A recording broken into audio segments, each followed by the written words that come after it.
What's going on, guys? Killer6 back with another legendary item guide for you guys, and this time we're taking a look at the drops from Core Observer, who is a bunker boss in the first area, the Fade Fields. You can find him by going to your map, and he's going to be right here on your map. Now, the closest way to get to him is to start from the Shut-Eye Keep, and you're just going to go across the plain there, and then here is where his door is going to be. You're going to have to like grab one of those containers that has the armor buster on it, and then you can bust through, go through there, and then go fight the Core Observer. Okay, so once you get to this point of the map, all you have to do is jump across this gap, and for whatever reason they made this really complicated, but you can grab that and mantle it. You will then jump across here.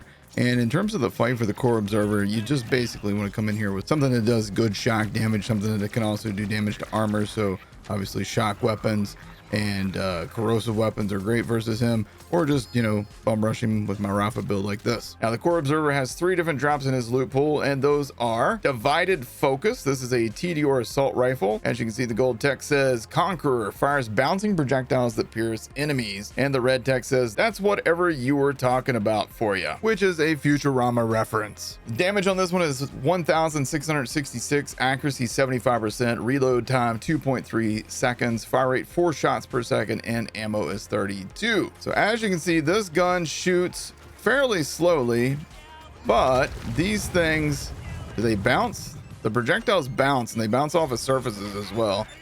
Surprise! Oh Lord.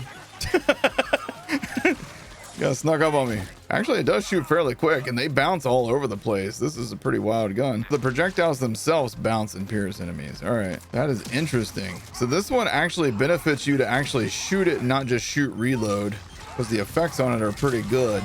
The actual base damage on it is not super high, but yeah, being able to pierce enemies is kind of good. It's not the biggest damage you can get, but it is a pretty decent gun. Also, the throw reload is crazy strong, especially if you get the TDR divider part that I love and showed off on the Chuck previously. All right, let's try it on these bosses here. Sal the engineer, Hank the welder, Bob the builder, Frank the furnace, Homer the Simpson, whoever these guys are. You can see that this thing is not going to win awards for strongest gun in the game anytime soon, but that throw reload is pretty dope. I think that I'm better off just doing throw reloads than actually trying to take advantage of the piercing shot though. So let me pierce through this guy.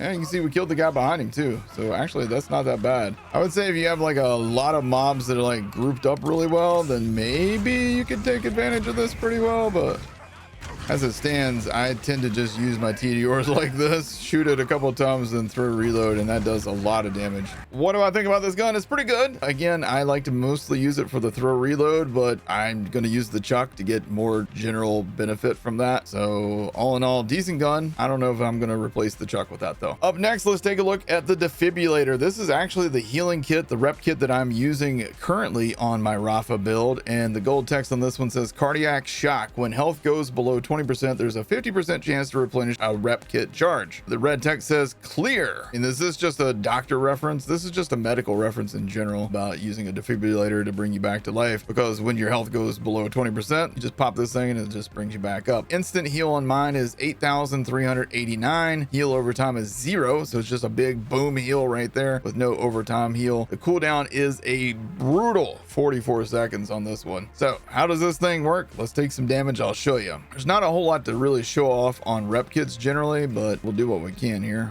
When I actually want enemies to hit me, they don't. That's cool. All right, so you can see we dropped way down in health and then boom, back to full, just like that. But now it's 40 seconds until we can use that again. So in the meantime, what you have to do is you have to run around grabbing health kits and all that stuff. So that does complicate your life a little bit. Good healing kit. You probably want to see if you can get multiple charges on this one. I don't know that I've ever seen it have more than one charge though. I think they're always going to be just a single charge on this. When you drop below 20% health, it has a chance to replenish a health kit charge. So let's see if we can drop below 20% health. That's going to be tricky.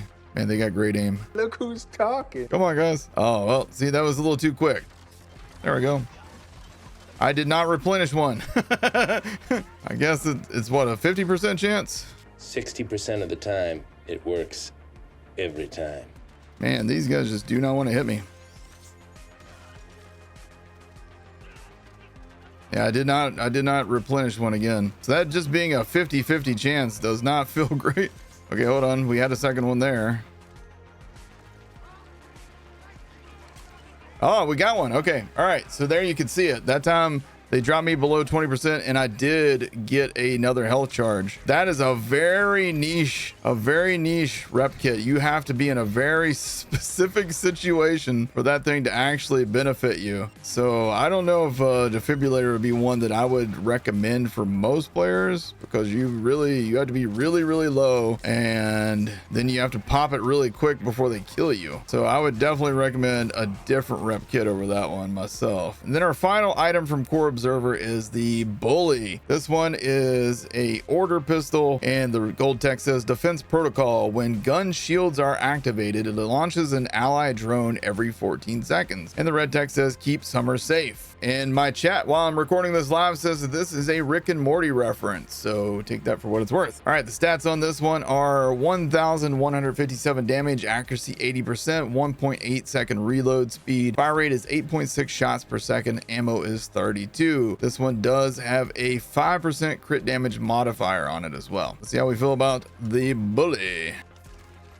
Not a big fan of the charge up on order weapons, but this one actually charged up pretty quick and then shoots. Actually, this is actually a pretty good gun. It seems like this gun feels pretty good. Just aim down sights and that should summon in the drone, right? Yeah, there goes the drone. And he's just over there shooting. Dude, he's doing good damage by himself. And then that triggers my firework, which in turn kills somebody and then sets up a chain reaction of fireworks. And it's every 14 seconds you would get another one of these drones that fly around to help you out. That's not bad. Actually, this is a pretty decent gun. I'm not a big fan of order weapons, but I actually like this one a lot. So, all right, guys, that'll do it for this guide to the Core Observer. I hope you guys enjoyed this. If you did, hit the like button, hit subscribe, tap the bell icon for more, and I'll see you guys in the next one. Y'all take care.